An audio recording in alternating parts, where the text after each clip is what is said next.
Never thought of myself as someone average. Ever since I was a child, I was viewed as special. Perfect, really. Solomon Kale is an egomaniac with a fetish for healthy eating.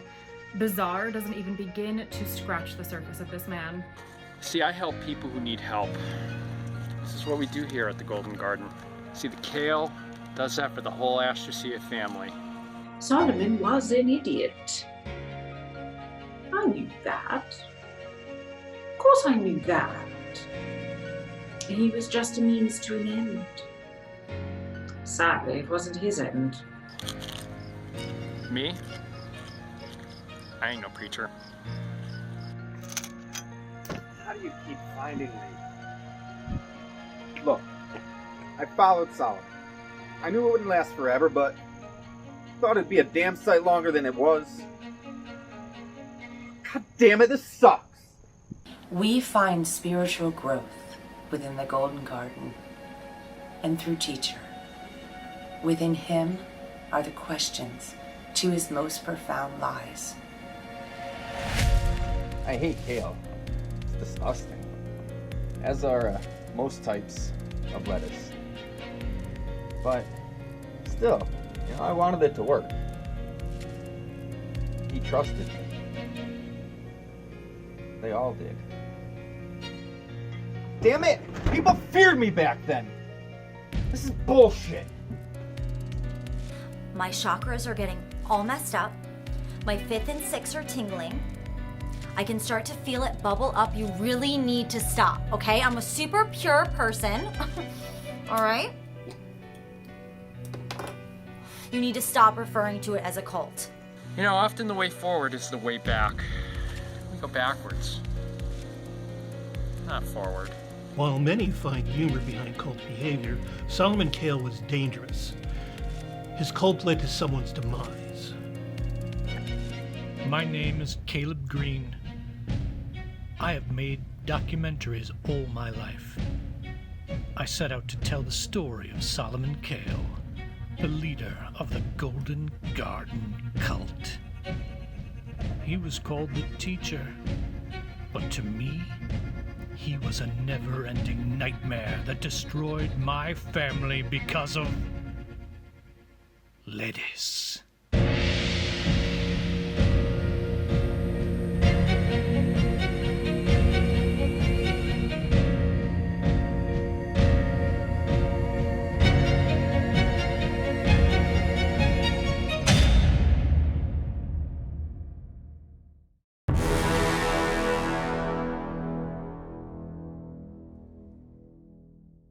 My name is Caleb Green. I make documentaries. I started when I was a teenager. I was a little angry back then. As the years went by, I found more cause for my anger, and I continued making films. After I got over my teenaged angst, I searched for other subjects for my documentaries. But I kept coming back to my own life. In film school, they said, write what you know. So I guess this is it. While I don't truly know the whole story, being a kid at the time, I felt I could learn. When I was 10, I lived with the Golden Garden cult, with my mother, Alice Pendergrast, or Abby as she was called. When I left the cult, my mother stayed. I wanted to know what happened in those years following. I've tried to find out more information from those involved in the cult who have left. I've reached out to Solomon Kale himself, but it's never worked out. Finally, I got help from an author and journalist, Brianna Harlow. She wrote a book on the cult and Solomon a few years back. The door opened, and soon I was able to interview former members of the cult and Solomon Kale. Solomon Kale is an egomaniac with a fetish for healthy eating. Bizarre doesn't even begin to scratch the surface of this man. I should know. I wrote the definitive book on the subject. Solomon's Table, an examination of the redundant, perpetual, patriarchal, sexist, superfluous, sycophantic cults in America.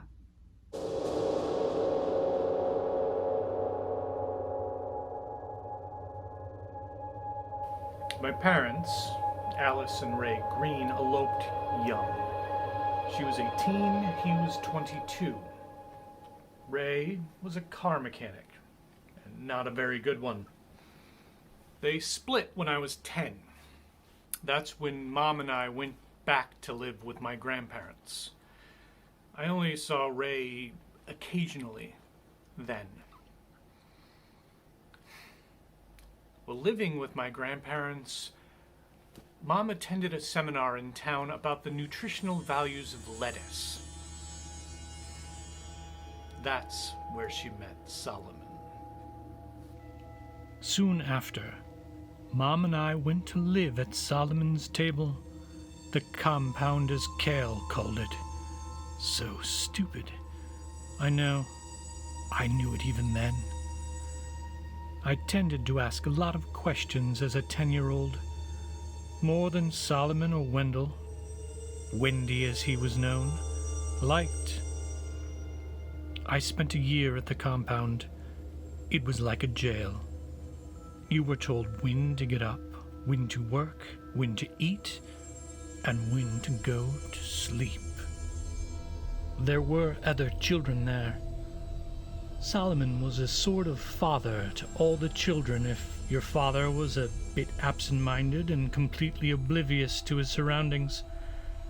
Once I asked if we were selling the lettuce, and he gathered all the children together and made us sit in the field while he droned on about all the different types of lettuce and how they all worked. None of it was true. A simple Google search today would have found that. But that was Solomon. He just made it up as he continued, and people listened. Especially my mom.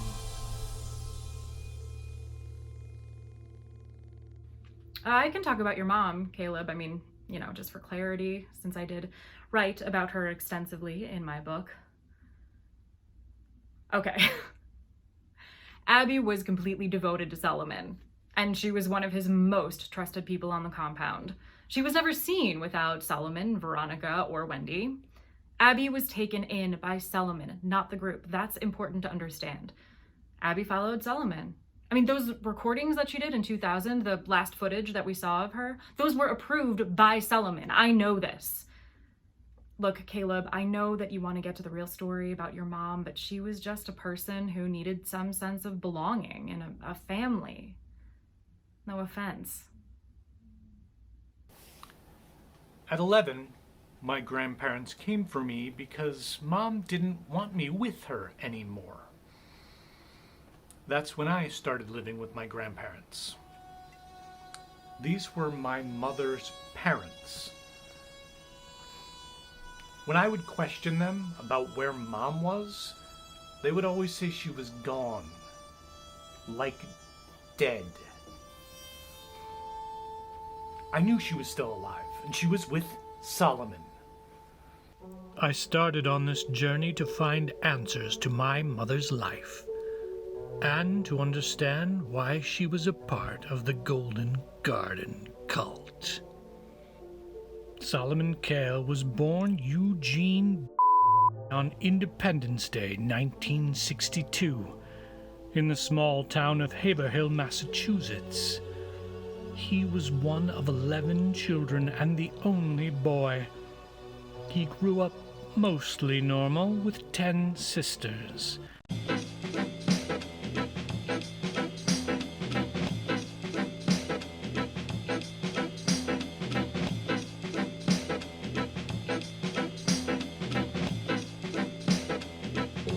His favorite pastime was creating business ventures in his backyard. Anything that would make money. In the 80s, he moved on to more serious business ventures, which led to more serious run-ins with the law.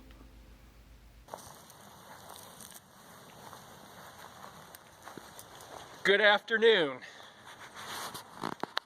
So people, what's important to mankind is important to the entire Astrasia community. For example, in life there are levels, or roots of pruning, kale being the highest root. Let's start with spinach, the lowest root of pruning in the Golden Garden. The seedlings, our children start there, with kale being the highest root. From there, there's everything else. And not to mention it's great with a house Caesar. I am Dr. Hunter Egan. I am a professor of group dynamics and object relations from Hudson University. I have a PhD both in sociology, psychology, and anthropology. The purpose of me being here still befuddles me. I know it's a non-academic situation, but it's still quite humorous. Besides, I had to get off the Hudson campus. The importance of ego to a person is something many in my field of group dynamics and object relations study to a great extent. Now, I know many of you great unwashed masses out there are thinking, oh, Dr. Egan is such a brilliant, insightful individual. He knows Solomon Kale was an egoist. Ah, my friends, I do not refer to ego as an egoist. I refer to ego as in that which allows us to pick ourselves out of a group photo or to identify when someone has placed a dab of rouge on our noses. The roots of pruning is the entire basis for Kale's philosophy. I was an arugula when I left the Golden Garden.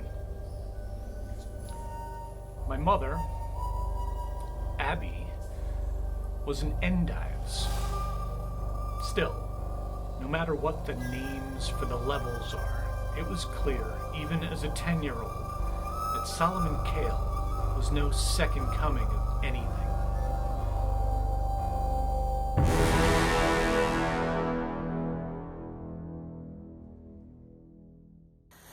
Too many people believe in the existence of a higher being, and that's all fine. But nothing exists beyond what we see. The trees, the sun, the sky, the animals that roam, the plants all around us. Kale is the highest root in the whole Astrasia family. Its nutritional values are immense. It gives us energy and vitamins. Vitamins K and A.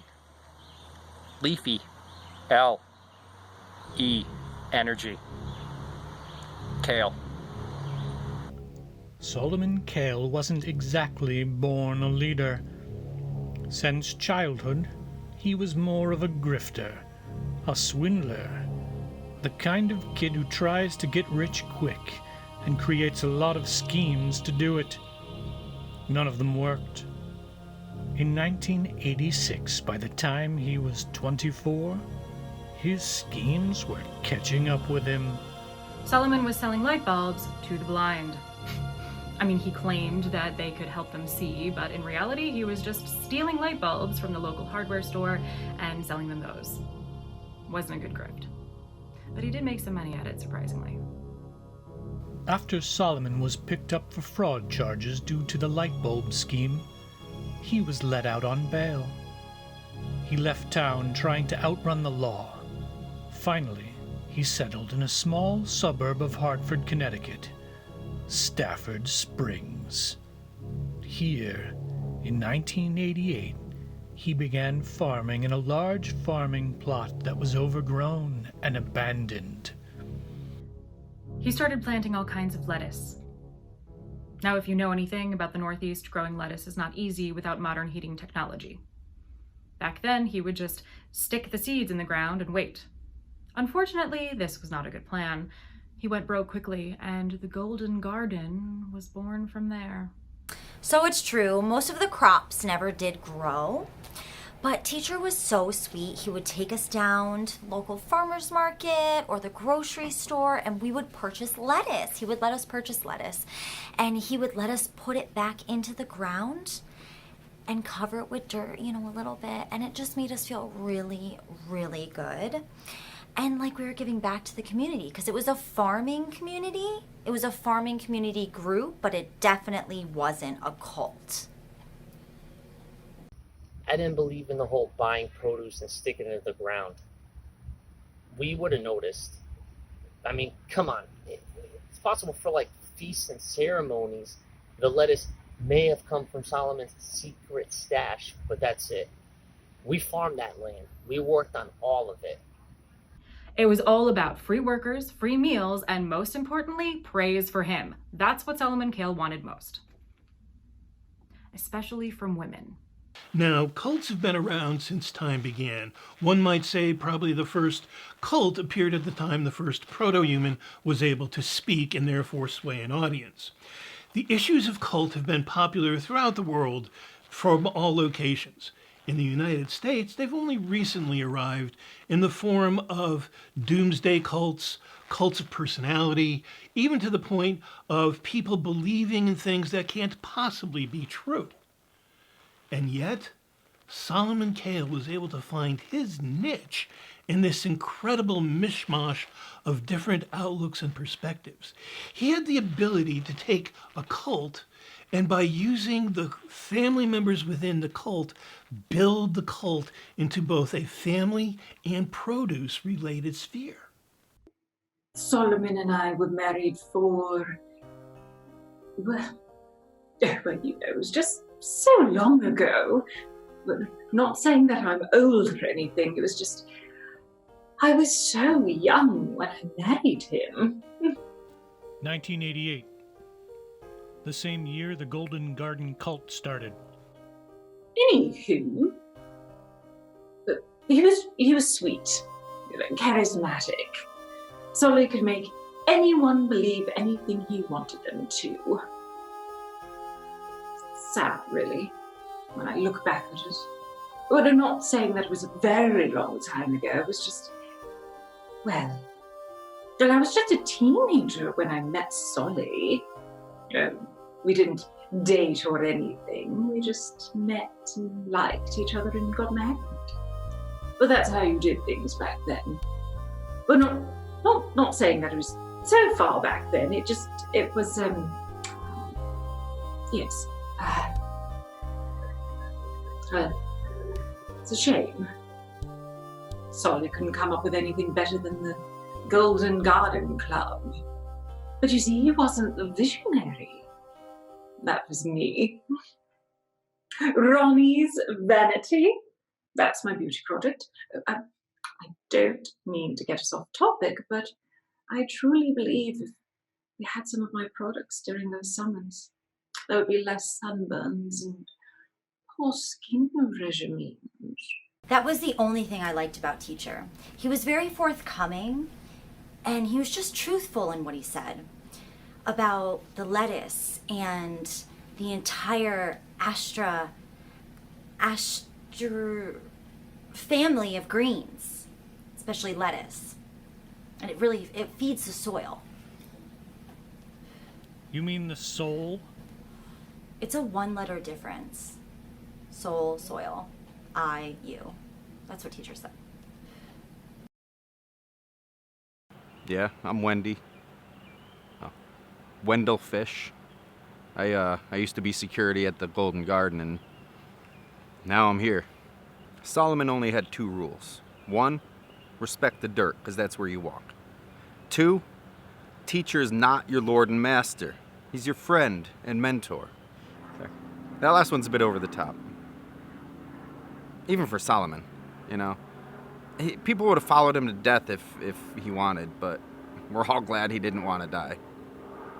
That's why I have a problem with people saying he was a cult leader.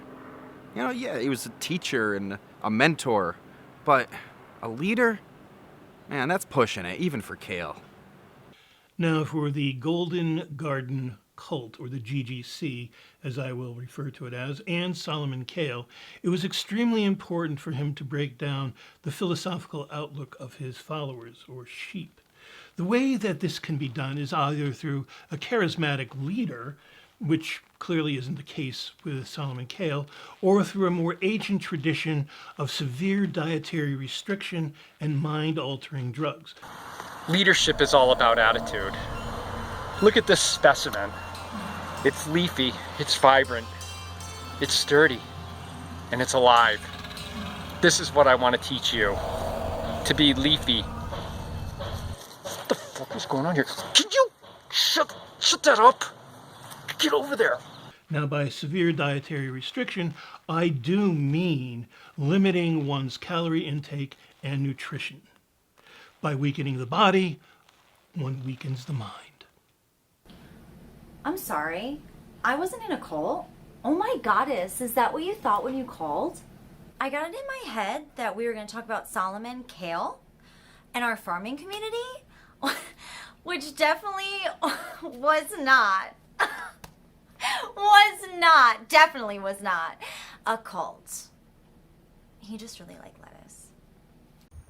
I joined back when I was a teenager. Grew up in a small town. I like working and earning my place. The Golden Garden was that. We worked, we had fun, we laughed, and we were told what to do. It was easy, carefree, and we didn't have to think.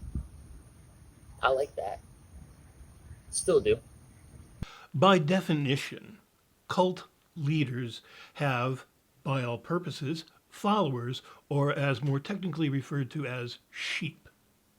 Now, the cult leader typically does not like these followers to have thoughts of their own. It is very important that the cult leader alter the perception of the real world so that the followers or sheep can take upon the perceptions of reality given to them by the leader. Now, this confluence of aberrant thought processes allows the leader to be able to control the purpose and the perceptions of the followers so that they become more than in typical reality. The Golden Garden cult was formed in 1988 on that farming land that Solomon Kale never owned. But he did get the town to consider it an agricultural conservancy. This allowed him and his followers to work the land and live there. Many people wandered onto the farm and eventually took jobs there for room and board. These adults soon became known as the saplings. The kids they had or brought with them, like me, when I came in 1991, were called seedlings. Soon, Solomon Kale recruited many more to his cause through seminars at the local community center. I used to listen to him. Could someone shut that damn thing off? Yeah, I used to listen to him at the center. And I was just a janitor back then, though, so I just wanted them to finish and leave so I could clean up and go home. I thought he was a good speaker. I mean, they all listened to him, even if it was bullshit. At first, I used to joke with him about his game, but hey, I get it. If they want to believe him, let them. Those saps. I just wanted a good job, something I could be proud of, but...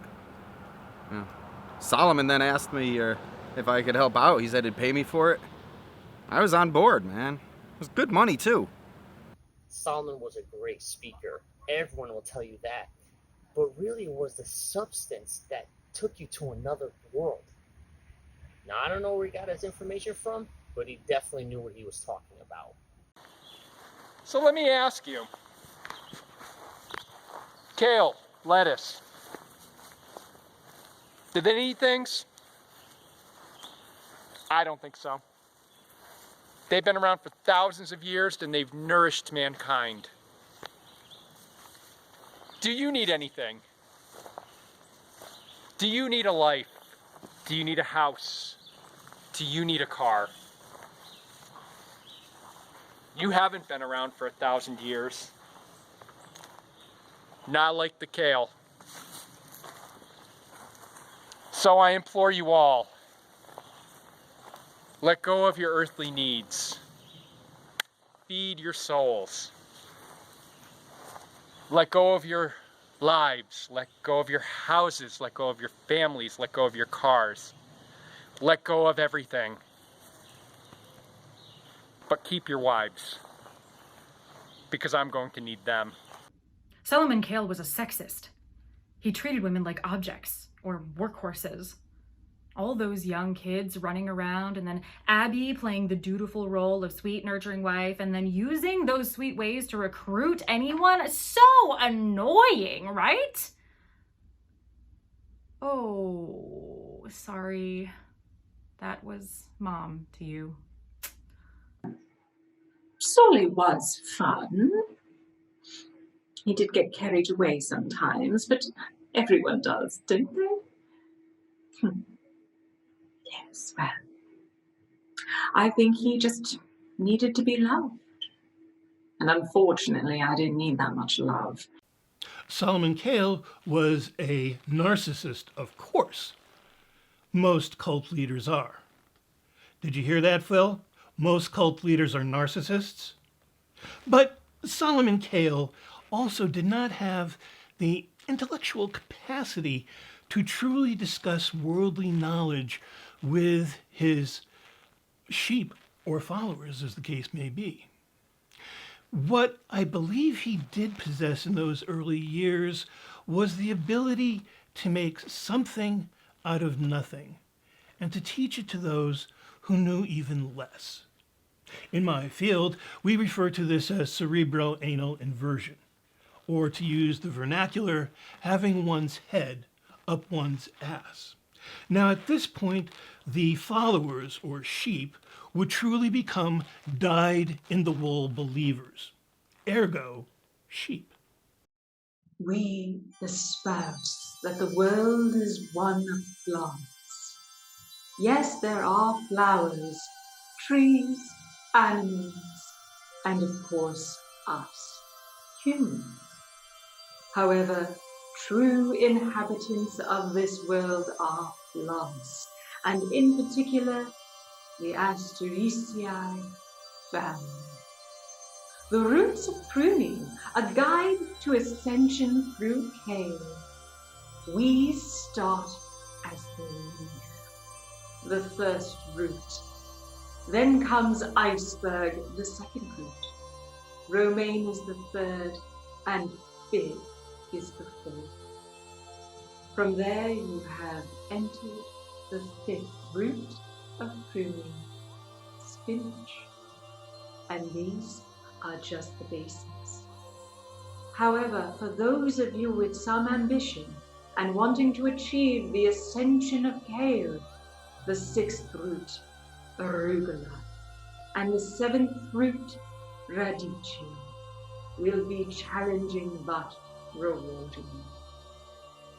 The final roots fall within the eighth frisbee, the ninth endives, and finally ascension through the 10th root, Kale, the ultimate root, one that will overcome all.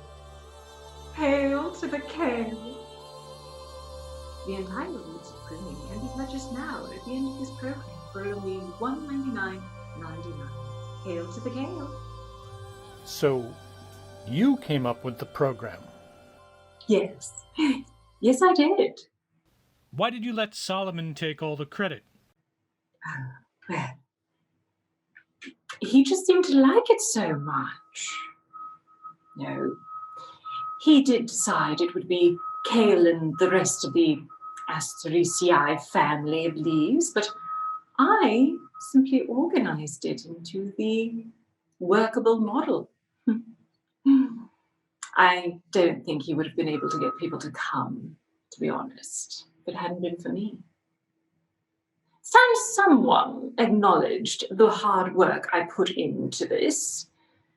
Brianna Harlow certainly didn't in that horrible book of hers. She painted me out to be some sort of vapid, attention-seeking money grabber. Which I'm not. I was iceberg, and I liked that because it was higher. It was high in the group. And I just felt like I was wrapped in this big blanket and I was pulled leaf by leaf until nothing was left. Why do you think you never reached higher than level 2 in the cult? Higher? I'm sorry, cult? This is a group. This is a farming community. I'm sorry. Cult. How far did you move up on the roots of pruning? I was a romaine. Not bad for a high school student with 2 kids, right? The roots of pruning was the stupidest thing that I've ever heard of in my entire life, even for a cult. First, there was no way to move up. Solomon's plan was whenever he felt like it. In the beginning, it was more like whenever Veronica felt like it. If you got moved to spinach, then you were a type of guy. A certain type of guy that Veronica liked. And if you were an iceberg, then it meant that Solomon liked you. You get it? Yeah, it was all very well known by the members. It was just nobody talked about it. Until they talked to me. Throughout the first few years, the Golden Garden cult spread, and many new followers joined, including ones with families. By the time I was there in 1991 to 92, the compound had at least 100 followers, with more being recruited every day. Many of those were recruited by my mother. My fellow leaves, I invited all of you who have just learned of the beautiful roots of pruning here today to witness this beautiful thing we call the Ascension. It's here on this plot of land that one of your own who, through discipline and hard work, has finally achieved the ascension of Kale. Abby, our dear sister, has gone through the darkness of roots. She's been tangled and twisted, born of seed and pushed deep into the earth, waiting on the sunlight to spring her forth from the darkness and into that golden sunlight. Abby, look around you, and as soon as you dig yourself out of the ground, you will come forward and witness this beautiful thing we call the Ascension.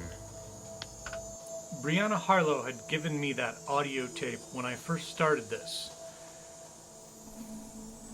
It was helpful at the time to know Mom was at least alive then. The only thing I could surmise from the Ascension was that the ritual was performed late at night on the compound. There were very few people who ever achieved ascension within the Golden Garden cult. My mother, Solomon, of course, and his wife, Veronica. Most followers were relegated to the leaves or the lowest level in the community. Those close to Solomon usually received other levels, like iceberg or spinach. But my mom went to ascension, and that always scared me. My son is here with us today, and we are so blessed. All the seedlings will need to take care of each other now. There will be a lot of work to do, and chores. It will be hard work, but it'll be worth it. The teacher will provide us nourishment, and the children will be the future. I heard that in a song, and I think it's so very true, and so beautiful. Since I had left with my grandparents in 1992, Solomon Kale, Veronica Smythe, and my mother, who was the top recruiter, tried to keep everything together. But things were starting to crack within the higher-ranking members of the cult. Which is why I think I left him, to go and be free as he needed. And I wasn't responsible for any of those headlines. No, I left quite long before that. In the beginning, I did try to tell Solly that we needed to concentrate more on skin and beauty. Little girls need role models, and I thought I could be that for them. Teach them about makeup, proper skin routines, the competition between females. But Solly wouldn't have that. which is why I try to promote it within my own line.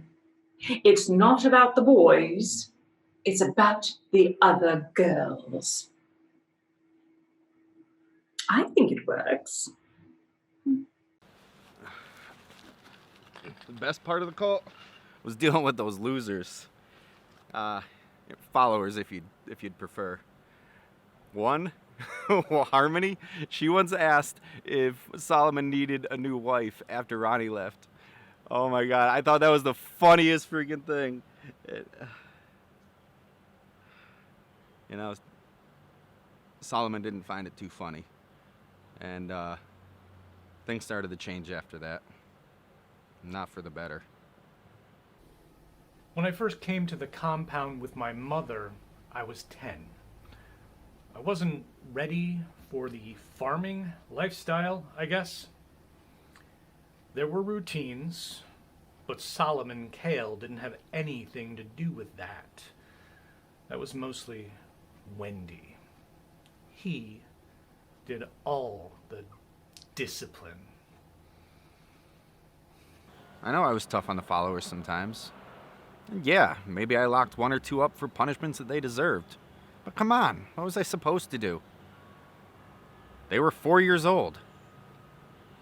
It was difficult when the kids outnumbered the adults. You know, thank God your mom stopped recruiting. What do you mean my mom stopped recruiting people? I mean, it wasn't like it was before. You know, people were hurting. Not money-wise. We ate lettuce. It was depressing. I think that's why Solomon created the before-after times. We started off with 7 levels of pruning. Now we're down to 5. We had 7, but we're at 5. Bitch, she wanted 7 levels. Do you know how difficult it is to maintain 7 levels of pruning? Have you ever tried to maintain 7 levels of pruning? I couldn't handle it. I had to go down to 5. 7 levels of pruning. 5 levels of pruning. Get this fucking thing out of my face. You don't understand. When she left, Ronnie, when she left the group, she was our mother. She was our guide. All of us were upset about it, but especially teacher. He was an absolute mess. She's a whore and a bitch. I don't normally call somebody both of those things, but sometimes. We need to think about the before-after times. Days of yesteryear. Before mankind destroyed all the plants. When the kale flourished.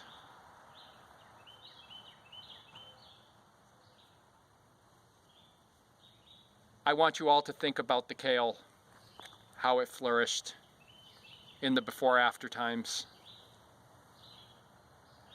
Let's hail the kale. I'm done. Get this thing out of here. Turn it off. Yeah, so? I gave him the drugs. He was depressed. Ronnie had just left. What would you have done? These are dark times, and we're trying to achieve simplicity here at the Golden Garden. So what? You know what? Come on down. Bring the family, bring the wife, bring the kids, bring the dog. Come on down and have a salad. Come on, let's go. Veronica Smythe filed for divorce on February 14th, 1998. At that point, she learned of the truth about Solomon Kale.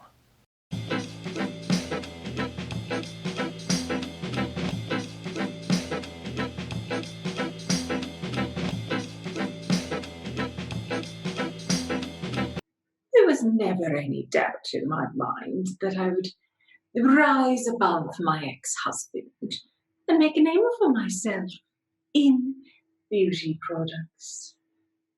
This is my third line of beauty products, and I think the one that best represents me. All of the scents come from me. I think it makes it authentic and natural. Don't you agree?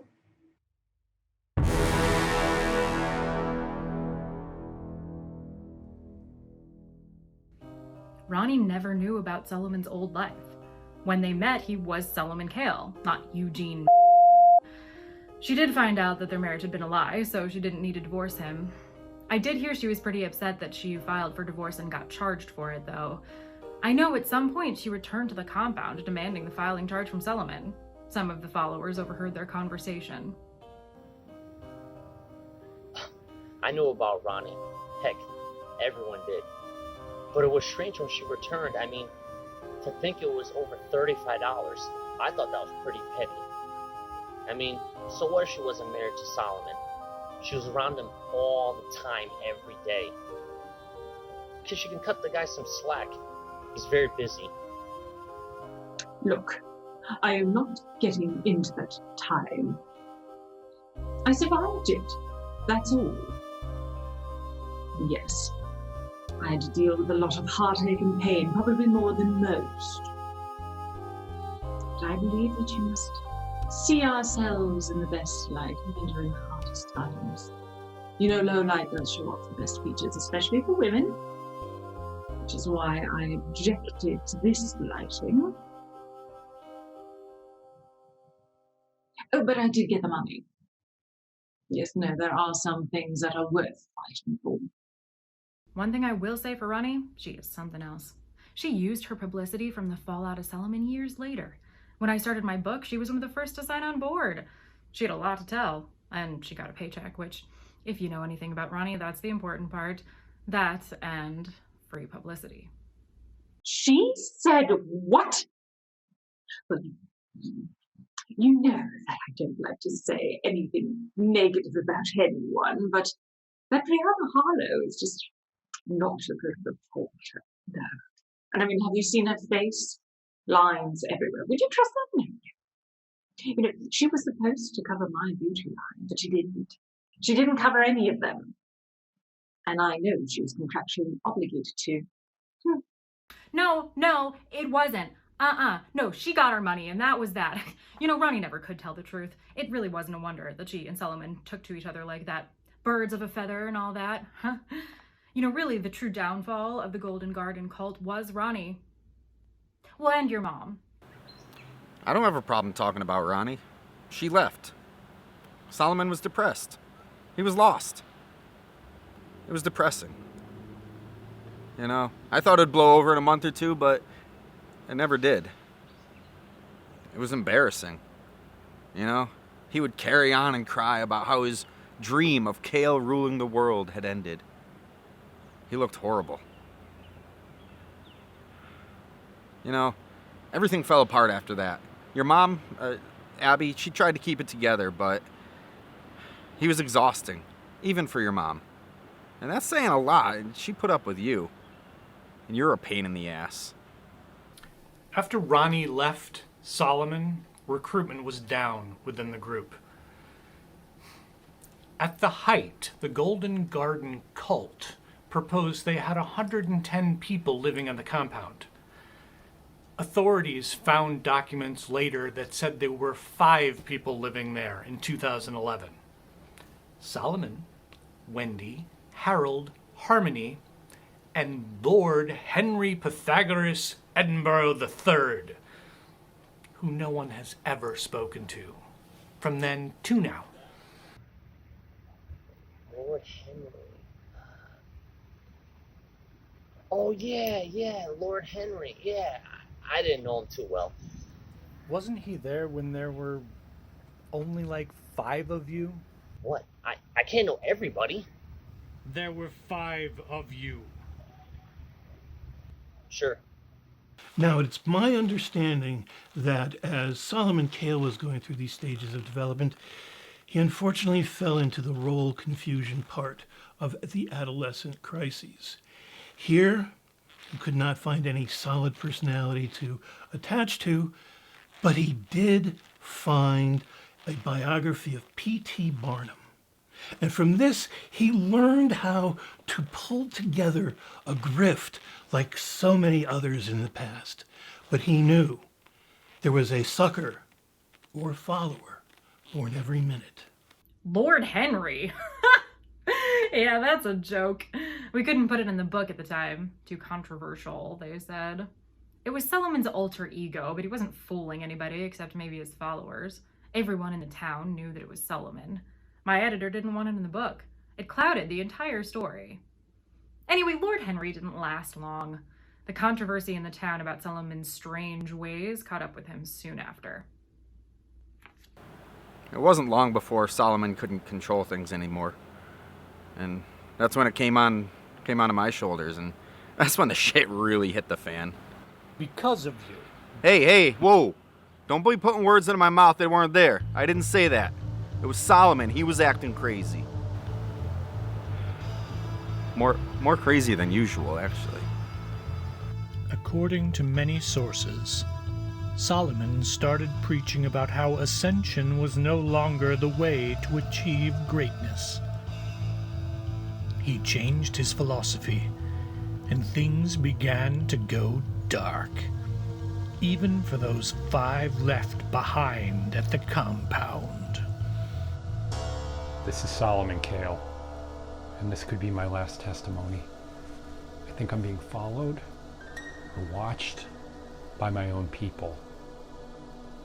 I saw Harold today. I think he said hello. But they're not supposed to talk to me unless I talk to them first. That's the rule. It's the rule. Lord Henry here. I, for one, believe that Solomon Kale is not who he says he is.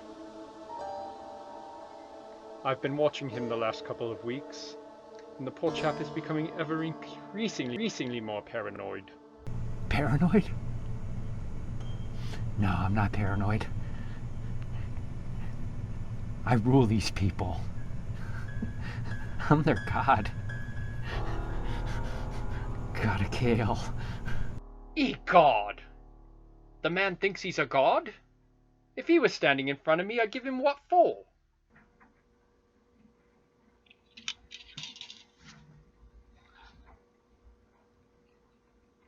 Oh my God. I miss cheeseburgers. Near the end, the authorities were tipped off to a crazy person living on the compound, constantly muttering to himself and filming testimonies. All in all, there was a mind-boggling 2,532 of these testimonies, each more paranoid than the last. Finally, Solomon Kale, aka Eugene, was found out. A tip was given to the police, which sealed the deal for Solomon. His true identity had been revealed by someone close to him. No one ever admitted to being the one that betrayed him. There was a lot of speculation amongst the cult members.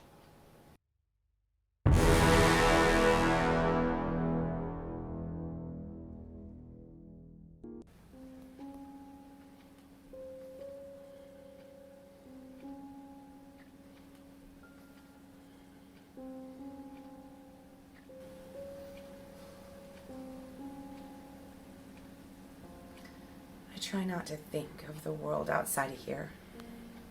There are many things I do not understand. Teacher says that my child was weak because he left. I want to believe teacher. But there are many times where I question his knowledge. I know that I could be punished for my thoughts.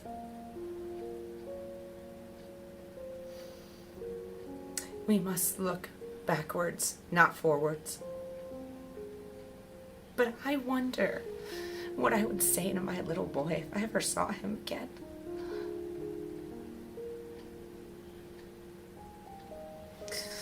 Maybe he's better off now without me.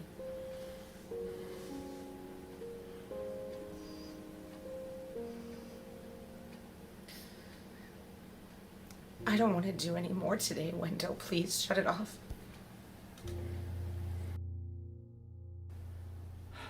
I found out from Wendy that my mom passed away a few days after that interview.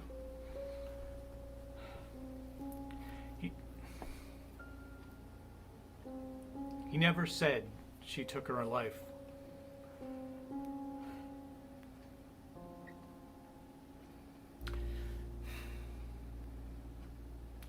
He said he could take me to where she was laid to rest.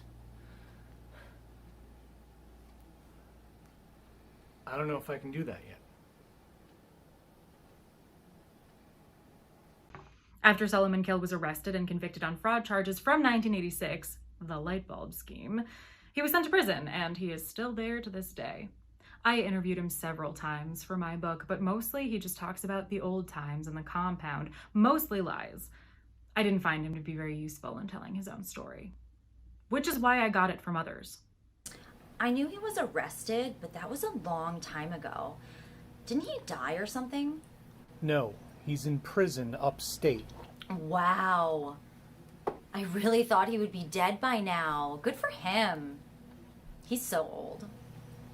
I asked you how you felt about what happened to Solomon.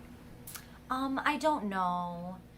I also don't really care. I'm involved in the cult of salmon now, which they're not a cult, it's just their name. Isn't that close to Solomon? No, salmon is a fish, Solomon is lettuce. I really thought you would be smarter than that to know the difference between fish and lettuce. Yeah, I went to the courthouse to visit Solomon, but by then, it was all over. We knew that. Wendy was telling us to get our stuff for days before leading up to his arrest. It was strange. I tried my hand in a few things after the Golden Garden, some self-help books. They did not go well. I guess people like cults, just not the ones that are in them. Now I'm a counselor for those who believe they weren't cults. Now, I don't know if I should say this, but I don't think they were. I think these people have mental problems. Now, I'm not trying to be cruel, but when they start saying crazy things like rituals and sacrifices to demons, I mean, come on. When somebody tells you they saw a demon rise and took their soul, they have to be crazy. I know cults. I was in one. It was mostly boring and just a lot of farm work. After all, that ended with Solomon. I went to bartending, found out I was better at bouncing, so now I'm the bouncer at the local bar here in town. Yeah, I had lots of publicity, lots of people recognized me from the publicity and that bitch Brianna's book.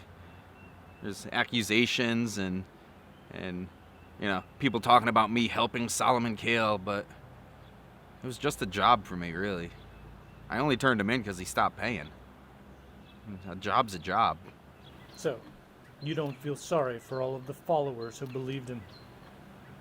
No. Not really. I mean, maybe your mom, but... No. Those idiots. Yeah, they should have all known better, man. I'd be happy if I never heard of kale or lettuce of any kind ever again. Wendy told you that he turned in Solomon? That little... I interviewed him for hours, listening to all his crap about being a good soldier and helping the followers. Oh, what a joke! I knew it was him. I didn't have any proof. I can't believe he told you. No, I can, actually, because you're a man. Sexist! I did a lot of thinking about including Solomon Kale in this film. I knew I had to hear his side of the story. Brianna had done phone interviews with Kale, preparing for her book. I decided to film him in prison. I did several interviews over a month. This is what I compiled. A documentary, huh? Interesting. You're Abby's kid, aren't you? This interview's over.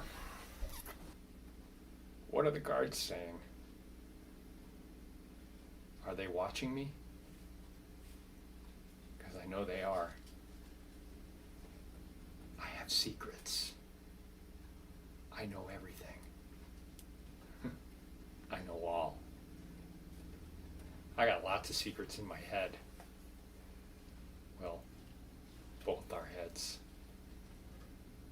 Not just my head. We go to sleep. I wish he would go to sleep. Because he gives me nightmares. I want to give him nightmares. Who are you again? Top of the morning to you, chappie. You didn't happen to bring some scones of good tea with you this morning, did you? Aye. Lord Henry here, I require a good service in the morning. Earl Grey, perhaps? The Queen, she loves her Earl Grey at noon. And at 11:30. Guards! Try again tomorrow, Eugene. Cheerio. Cheerio. So you're making a documentary about me, huh? Okay. Can't think of a better topic for a documentary. I know exactly who you are.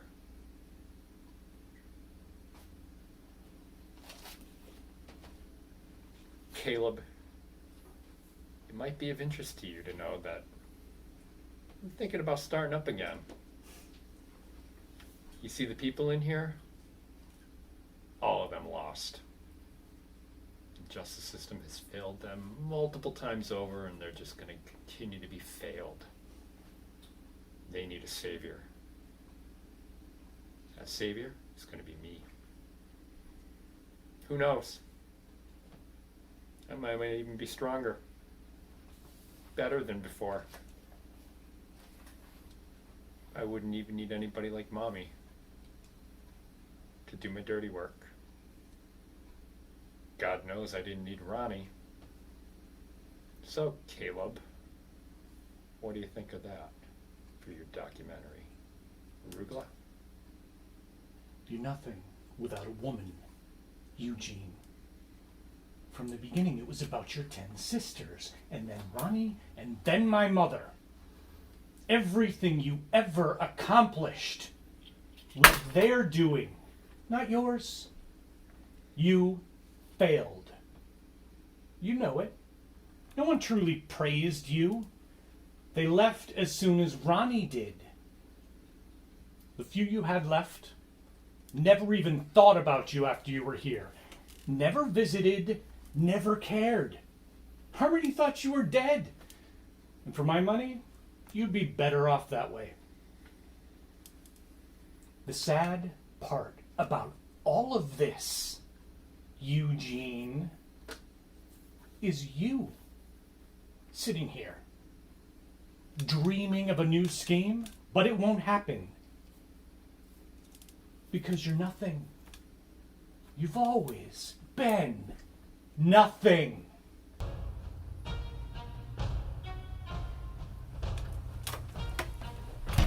I learned mostly nothing from Solomon Kale. Except he's not the monster I made him to be. If anything, he's afraid of monsters. So, I've concluded that my mother wasn't evil. She was sad and wanted to find purpose. Tragedy finds most of us, even without Solomon Kale.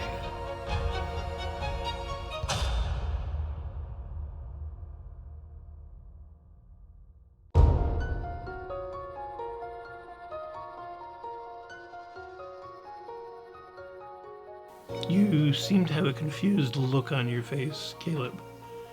Is there something you don't understand? Do I need to give you the comic book version of this? Bad man messes with people's minds. Okay? Thank you. We ready?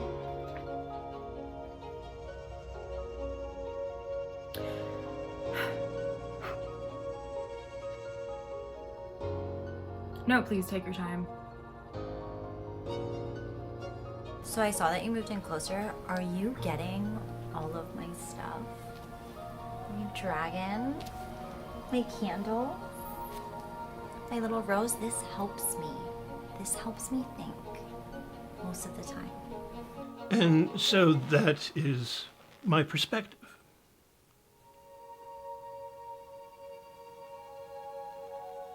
Caleb? My check, please. There you go. You drink this in front. You bitch. Wait, that's it? Well, I certainly didn't get to talk about my book enough. You're gonna have the scroll, though, like we talked about. It was in the contract. So, want to get a drink? Okay.